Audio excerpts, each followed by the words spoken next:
Welcome to my channel.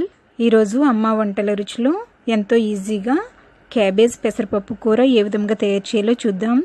తయారు చేయడానికి కావలసిన పదార్థములు: తరిగి పెట్టుకున్న క్యాబేజ్ 2 లేదా 3 కప్పులు, నానబెట్టుకున్నటువంటి తొక్కు పెసరపప్పు 1 కప్పు, పోపు దినుసులు, చితక్కొట్టుకున్నటువంటి వెల్లుల్లిపాయలు కొద్దిగా, ఎండుమిరపకాయ 1, శనగపప్పు, మినప్పప్పు, ఆవాలు, జీలకర్ర ఇవి 1 టేబుల్ స్పూన్, కరివేపాకు కొద్దిగా, కొత్తిమీర కొద్దిగా, ఇంగువ చిటికెడు, అల్లం వెల్లుల్లి పేస్ట్ 1 టీ స్పూన్, పసుపు 1/2 టీ స్పూన్, కారం 1 tablespoon, garam masala 1 teaspoon, ఉప్పు రుచికి సరిపడినంత, తరిగి పెట్టుకున్నటువంటి టమాటాలు 2, తరిగి పెట్టుకున్న ఉల్లిపాయ 1, తరిగి పెట్టుకున్న పచ్చిమిరపకాయలు 2, నూనె 2 లేదా 3 టేబుల్ స్పూన్లు. స్టవ్ మీద కడాయి పెట్టుకుని నూనె వేసుకోవాలి. నూనె వేడైన తర్వాత చితక్కొట్టుకున్నటువంటి వెల్లుల్లిపాయలను వేసుకొని కొద్దిగా వేయించుకోవాలి. తర్వాత పోపు దినుసులను వేసుకొని వేయించుకుందాం.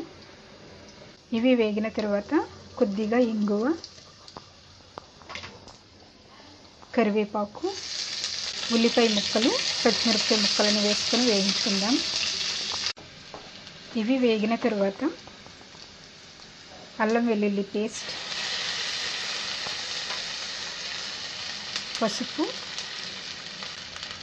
వేసి వేయించుకోవాలి. తరువాత తరిగి పెట్టుకున్నటువంటి క్యాబేజ్ను వేసుకోవాలి. కలుపుతూ 2 మినిట్స్ వేయించుకోవాలి. తరువాత టమాటా ముక్కలను వేసుకొని రుచికి సరిపడినంత ఉప్పు వేసుకొని కలుపుకుందాం.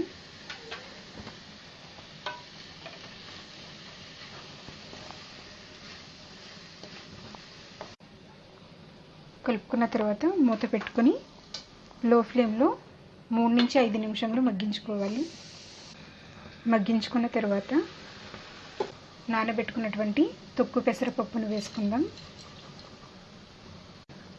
కారం వేసుకొని ఇది అంతా బాగా కలుపుకోవాలి. మూత పెట్టుకొని లో ఫ్లేమ్ లేదా మీడియం ఫ్లేమ్లో 3 నుంచి 5 నిమిషాలు ఉడికించుకోవాలి. 3 నుంచి 5 నిమిషాలు ఉడికించుకున్న తర్వాత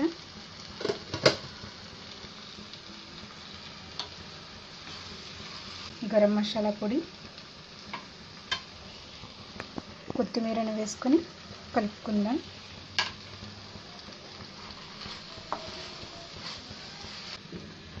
ఇలా ఉడికించుకున్న తర్వాత స్టవ్ ఆఫ్ చేసుకొని ఒక బౌల్లోకి తీసుకుందాం. రుచికరమైన క్యాబేజ్ పెసరపప్పు కూర రెడీ అయ్యింది. దీనిని రోటీతోనూ రైస్తోనూ తిన్నట్లయితే చాలా టేస్టీగా ఉంటుంది. ఈ వీడియో మీకు నచ్చినట్లయితే లైక్ చేయండి, షేర్ చేయండి. మరిన్ని వంటల కోసం నా ఛానల్ని సబ్స్క్రైబ్ చేసుకోండి. Thank you for watching.